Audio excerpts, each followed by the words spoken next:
कृपा का सही मतलब क्या है? कृपा कैसे पाएं? कृपा का सही मतलब क्या है? कृपा कोई अमूर्त गैरहाजिर विचार या कल्पना नहीं है, पर ये एक जीवित शक्ति है जिसे हम अपने जीवन में आमंत्रित कर सकते हैं। अस्तित्व की सभी अभिव्यक्तियों में ऊर्जा काम करती है। ये सूर्य प्रकाश, हवा, गुरुत्वाकर्षण के रूप में काम करती है और कृपा के रूप में भी। गुरुत्वाकर्षण आपको नीचे खींचने की कोशिश करता है, हवा आपको उड़ा देने की कोशिश करती है और सूरज जलाने की कोशिश करता है। पर कृपा आपको धरती से ऊपर उठाने की कोशिश करती है। ये सब बातें नकारात्मक ढंग से कही गई हैं। आप सकारात्मक भाव से कहना चाहें तो कह सकते हैं कि पृथ्वी आपसे गले मिलने की कोशिश कर रही है, हवा आपको ठंडा करने की कोशिश कर रही है और सूरज गर्म करने की कोशिश कर रहा है। इसी तरह कृपा आपको विकसित करने की कोशिश कर रही है। हम नकारात्मक भाव का उपयोग करेंगे क्योंकि आप इससे जुड़ेंगे नहीं। आप अभी जिन सीमितताओं में जकड़े हुए हैं, आपको उनमें से खींचकर अलग करने की, उनसे ऊपर उठाने की कोशिश कृपा ही कर रही है। #1 कृपा का सही मतलब। हम अपनी शक्ति, बुद्धि और जानकारी से जो कुछ भी कर सकते हैं, वो सब बहुत सीमित है। अगर आप कृपा की खिड़की को खोल सकें, तो जीवन ऐसे अद्भुत तरीके से चलेगा, जो संभव होने की आपने कल्पना भी नहीं की होगी। आपके सामने हर जगह यह सवाल है, मैं ऐसा कैसे कर सकता हूं? पर ये कोई करने वाली चीज नहीं है। आपके अंदर अगर कोई खाली जगह है, जहां आपके विचार और पूर्वाग्रह, आपकी भावनाएं, विचारधाराएं और फिलोसोफी अंदर ना आ सकें, तो आपके जीवन में कृपा एक प्रबल शक्ति की तरह होगी। अगर आप अपने ही विचारों, अपनी ही भावनाओं और कल्पनाओं आदि से भरे हुए हैं, तो कृपा आपके आसपास बहते हुए भी आपके अंदर कुछ नहीं होगा।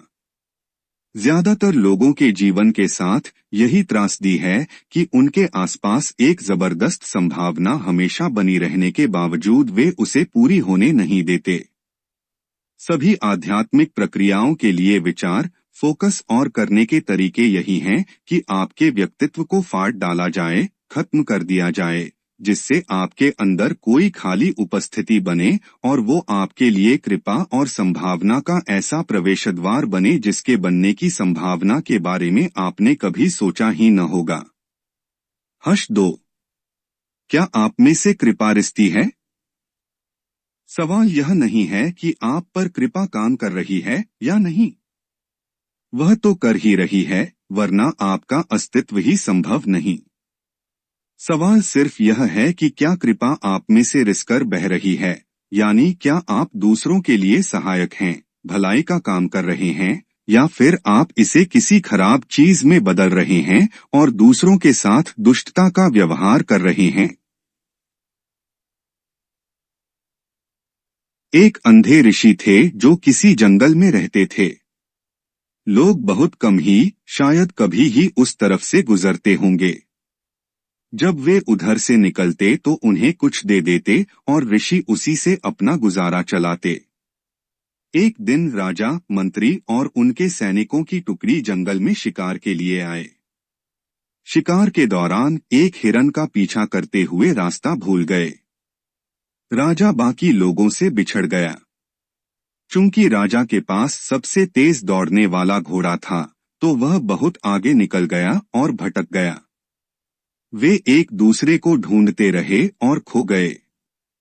फिर एक सैनिक ने उन ऋषि को देखा और पूछा, क्या आपने राजा को देखा है? ऋषि ने कहा, नहीं। फिर सेनापति आया और उसने भी वही पूछा। ऋषि ने उसे भी नहीं कहा।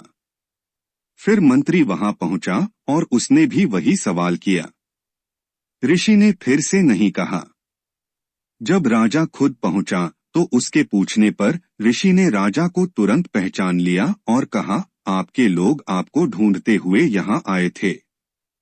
पहले सैनिक आया, फिर सेनापति और फिर मंत्री। राजा ने देखा कि ऋषि अंधे थे, तो उसने पूछा, हे दिव्य मुनि, आपको कैसे पता चला कि पहले सैनिक आया था, फिर सेनापति और फिर मंत्री? ऋषि बोले, जो पहला व्यक्ति आया, उसने कहा, ओ अंधे, क्या तुमने हमारे राजा को इधर आते देखा है? तो मैं समझ गया कि वो आपका सैनिक होगा। दूसरे ने अधिकार के साथ पर बिना सम्मान के पूछा, तो मुझे लगा कि वो आपका कोई सैनिक अधिकारी ही होगा। तीसरा जो आया, उसने बहुत सम्मान के साथ पूछा, तो मैं समझ गया कि वह आपका मंत्री होगा। जब आप आए और जब आपने मेरे पैर छूकर मुझे दिव्य मुनि कहा, तो मैं समझ गया कि आप राजा होंगे। आप चाहे खाना खाए या पानी पिए या सांस लें, ये सब कृपा ही है। हाइड्रोजन के 2 भाग ऑक्सीजन के 1 भाग के साथ मिलकर जीवन देने वाला पानी बनाते हैं। यह भी कृपा ही है। आप इसको समझा सकते हैं, पर आप ये नहीं जानते कि ऐसा क्यों होना चाहिए। यह सब जो कुछ भी हो रहा है, वह कृपा ही है। तो अगर आप खाना खा रहे हैं, पानी पी रहे हैं और सांस ले रहे हैं, तो आप में से भी कृपा पसीजनी ही चाहिए, है कि नहीं? पर दुर्भाग्यवश लोग अपने अंदर बहुत अच्छी, अद्भुत चीजें ले तो लेते हैं, पर वे इनसे दुष्टतापूर्ण चीजें बनाते हैं और उन्हें दूसरों पर खराब, बकवास चीजों के रूप में डालते हैं। पर आप पेड़ को देखिए। आप उसमें कचरा डालते हैं, लेकिन वो आपको सुगंध देता है, छाया, फल और फूल देता है। अगर आप पेड़ का तरीका सीख लें, तो आप में से भी कृपा ही बरसेगी, पसीजेगी। जब आप में से कृपा रिश्ती होगी, तो लोग उसे पोषित करना चाहेंगे, बढ़ाना चाहेंगे और उसका हिस्सा बनना चाहेंगे। हर्ष 3। आप कैसे जानेंगे कि गुरु की कृपा आप पर काम कर रही है? हमें यह कैसे पता चलेगा कि गुरु की कृपा हम पर है? जब आप किसी होटल की लॉबी में होते हैं, तो वहां पृष्ठभूमि में हल्का हल्का संगीत चल रहा होता है, पर क्या आपने ध्यान दिया है कि कुछ समय बाद ये आपके ख्याल में भी नहीं आता, आपको महसूस भी नहीं होता कि वहां कोई संगीत भी है।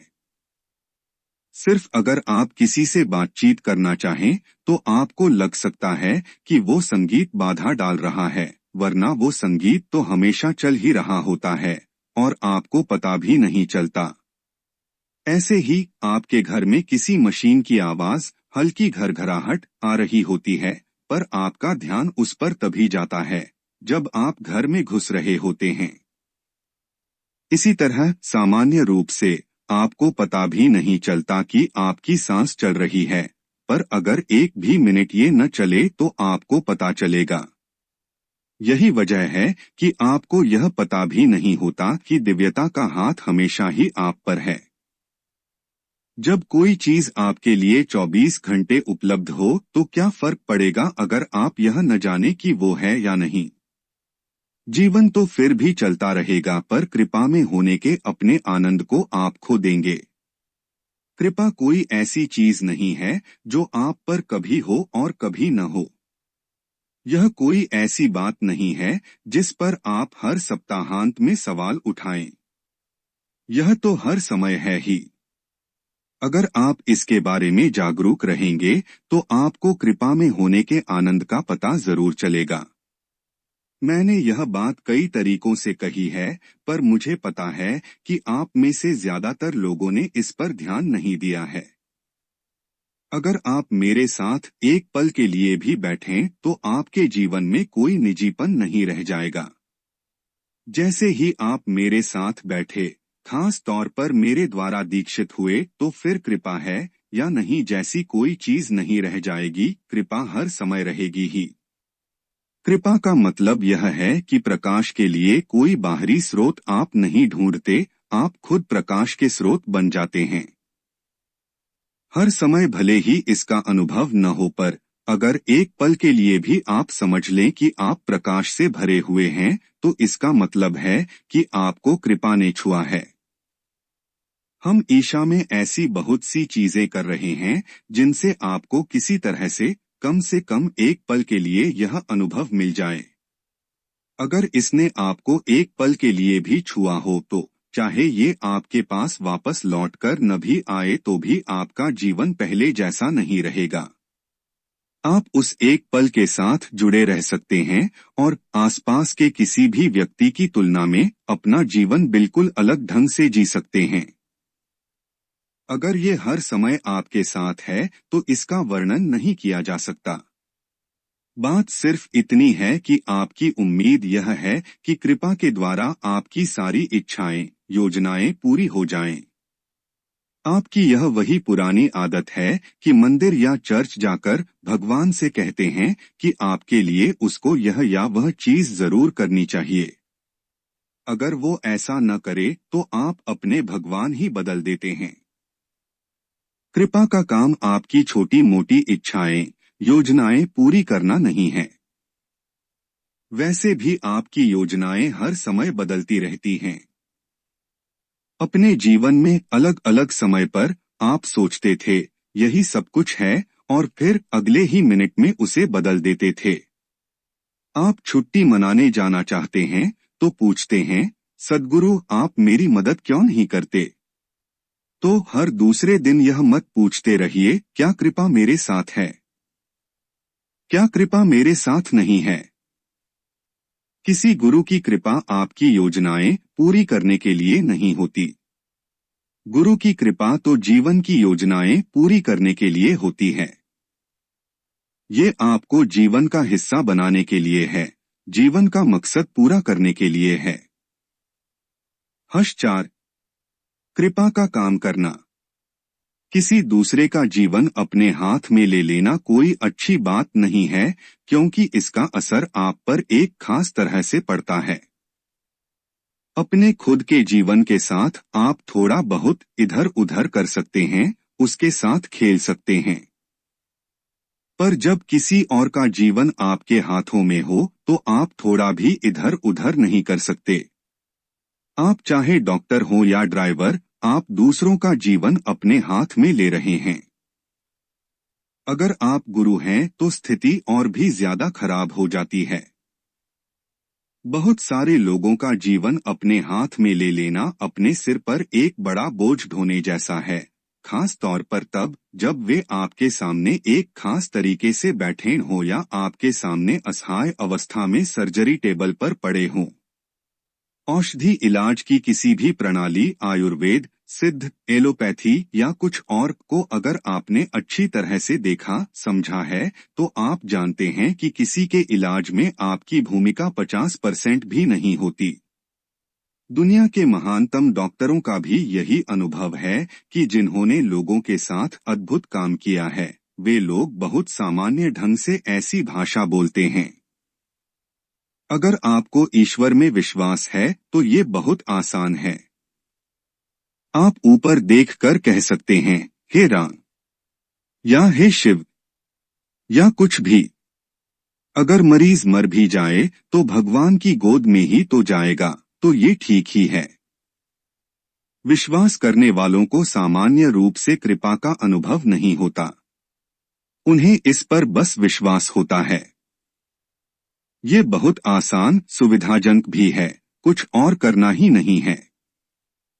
पर इन विश्वास प्रणालियों को अगर आप नहीं मानते तो आपको समझ में आ जाता है कि चीजें आपके मुताबिक हों, इसमें आपकी भूमिका बहुत कम होती है और तभी आपको कृपा की उपस्थिति की समझ आती है।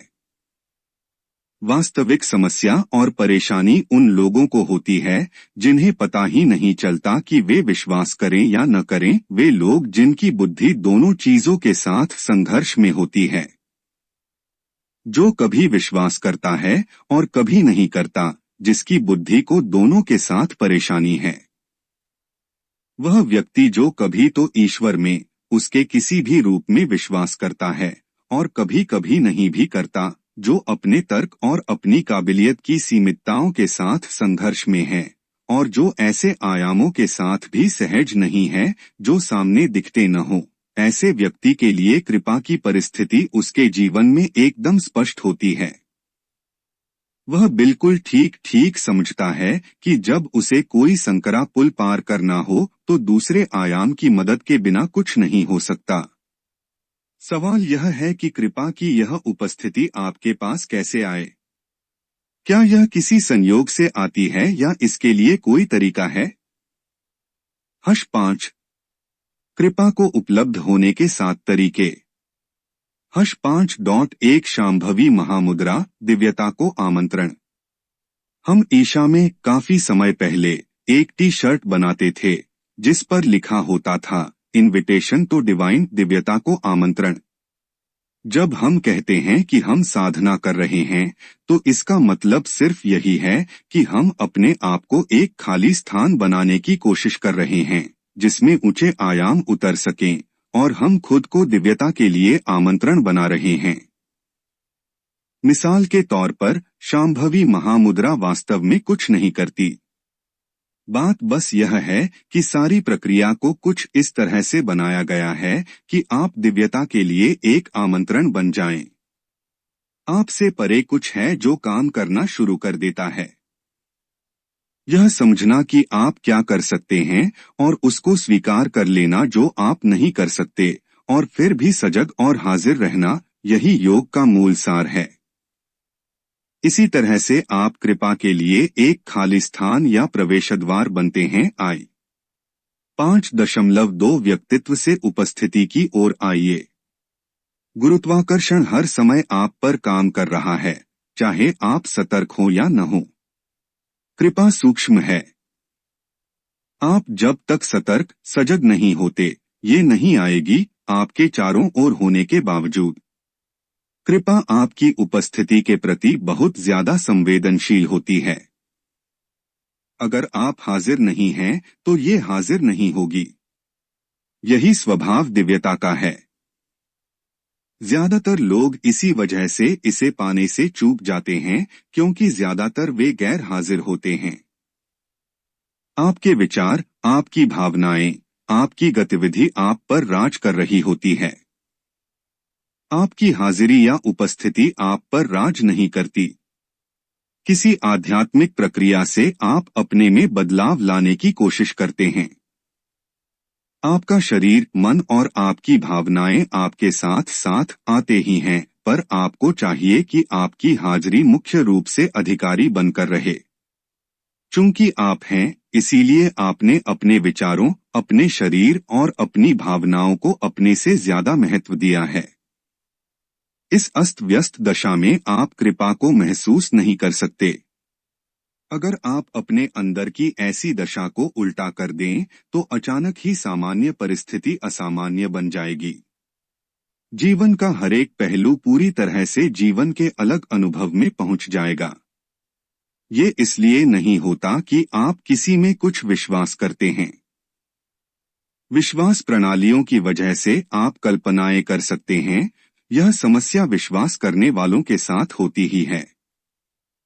अगर आप अपने तार्किक मूल में, अपने आधार पर स्थित नहीं हैं, तो यह पूरी तरह से संभव है कि आप अपनी कल्पनाओं में उड़ने लगेंगे और सोचेंगे कि यही कृपा है। अपने आप में एक मजबूत तार्किक आधार पर रहना और फिर भी कृपा के लिए उपलब्ध हो पाना, ये कुछ ऐसा है जो आपको अपने लिए करना चाहिए, करना है। तात्विक, दिव्यदर्शी और तार्किक, ये दो क्षेत्र समान रूप से महत्वपूर्ण हैं। अगर आपका तार्किक क्षेत्र सही ढंग से स्थिर है, स्थापित है, तो आपके जीवन की सामान्य छोटी छोटी बातें ठीक से होती रहेंगी। अगर आपके जीवन में तात्विक क्षेत्र खुला हुआ हो तो आपका जीवन का अनुभव बहुत ही अद्भुत होगा।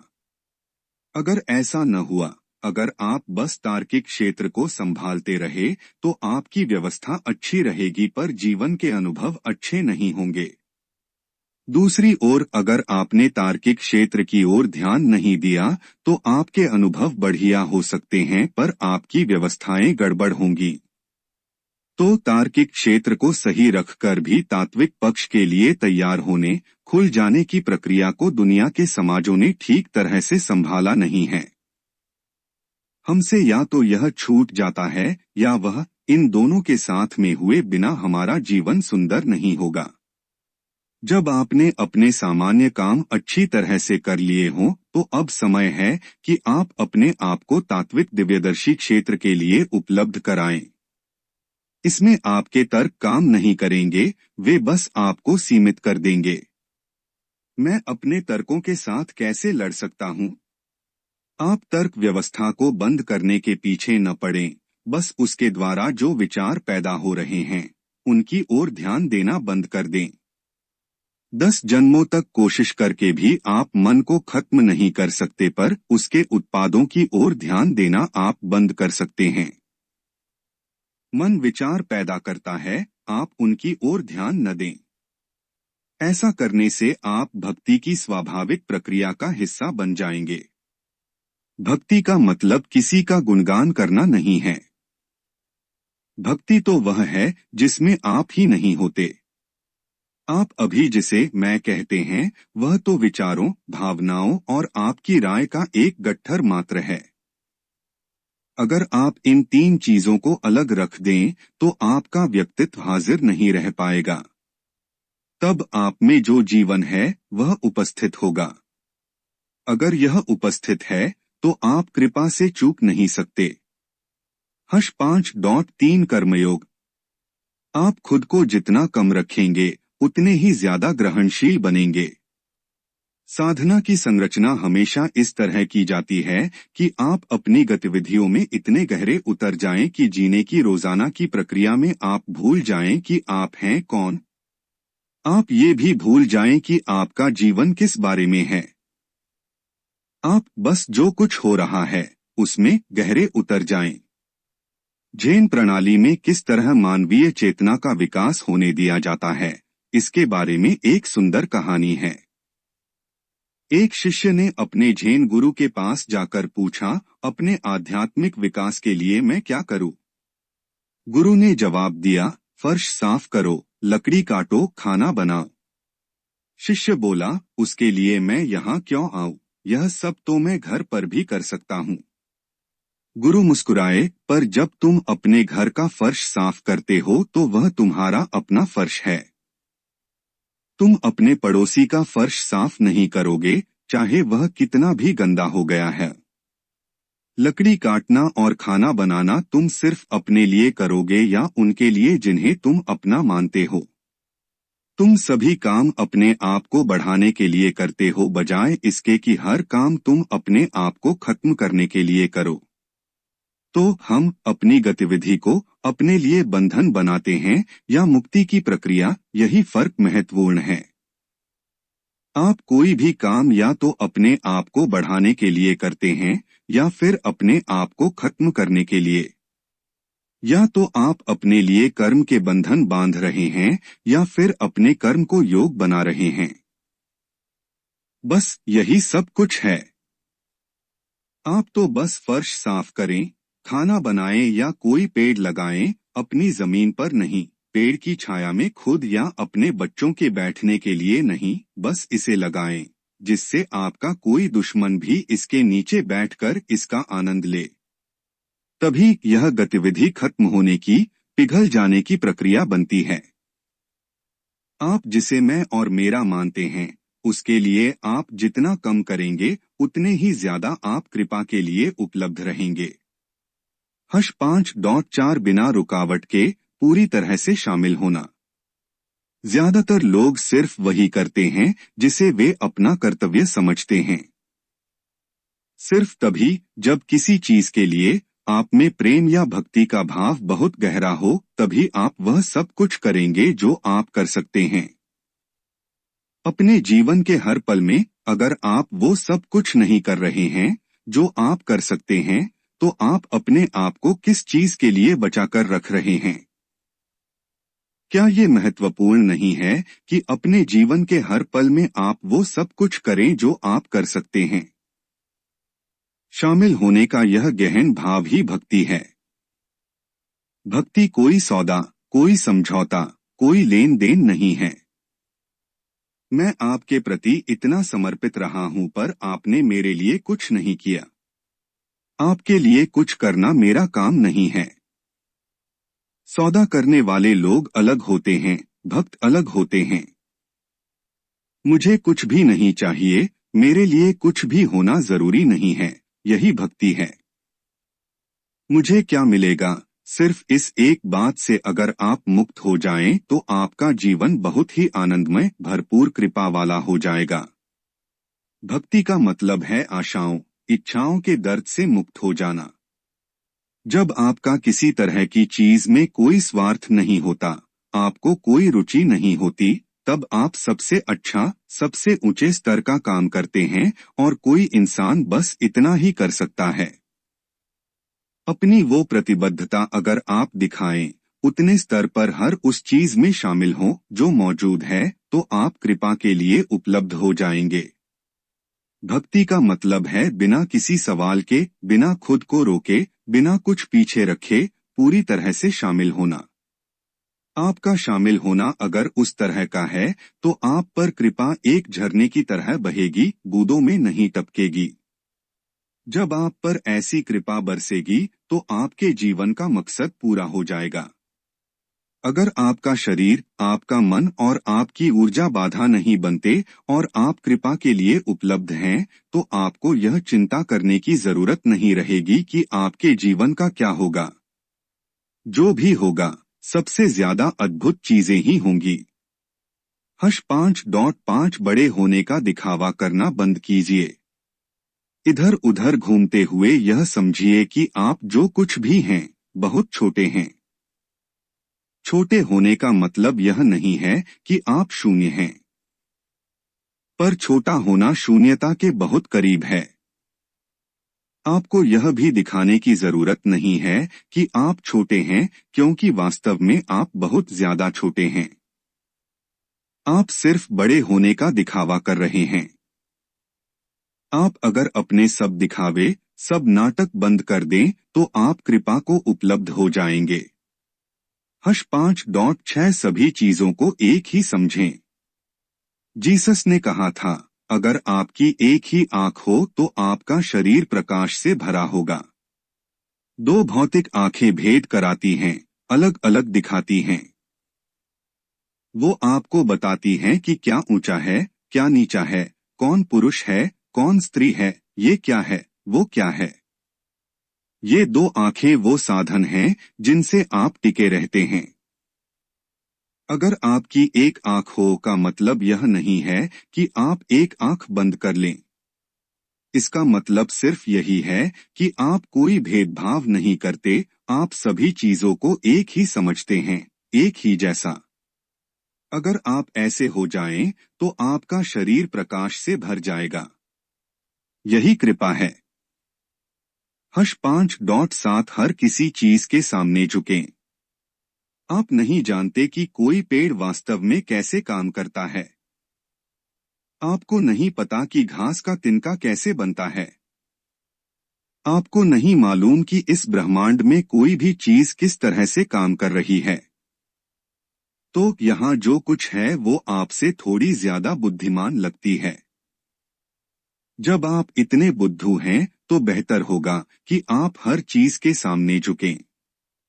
जब पेड़ को देखें तो झुकें, पहाड़ को देखें तो झुकें। अगर आप घास का तिनका देखें तो भी झुकें। बालू का एक कण भी जीवन के बारे में आपसे ज्यादा जानता है। आप यहाँ बहुत छोटे हैं, जूनियर हैं। आपके आने के बहुत पहले से वे यहाँ हैं और जीवन के बारे में वे सभी आपसे बहुत ज्यादा जानते हैं। मैं चाहता हूँ कि जब आप चलें, तो हर चीज पर आप में आश्चर्य और भक्ति का एक खास भाव होना चाहिए। अगले 24 घंटे तक ऐसा कीजिए। जीवन के दरवाजे खोलने के लिए बस यही होना चाहिए कि आप खुद को बहुत बड़ा न मानें। आप अपने बारे में वह न सोचें जो सही नहीं है। आप अपने बारे में जो कुछ सोचते हैं, वो काफी झूठ है, क्योंकि अगर हम मूल जीवन की बात करें, तो आप वो कुछ भी नहीं जानते जो ये मिट्टी जानती है। आपका मस्तिष्क वो नहीं कर सकता जो ये मिट्टी कर रही है। तो जब आपके आसपास इतनी हस्तियां हों, तो आपको शांति से, हल्के से चलना चाहिए। अगर आप बस भक्ति के भाव में चलें, तो धीरे धीरे आप कृपा की गोद में गिर जाएंगे। ऐसे ही रोचक और ज्ञानवर्धक वीडियो को रोजाना सुनने के लिए वीडियो को लाइक करें और चैनल को सब्सक्राइब करें। धन्यवाद।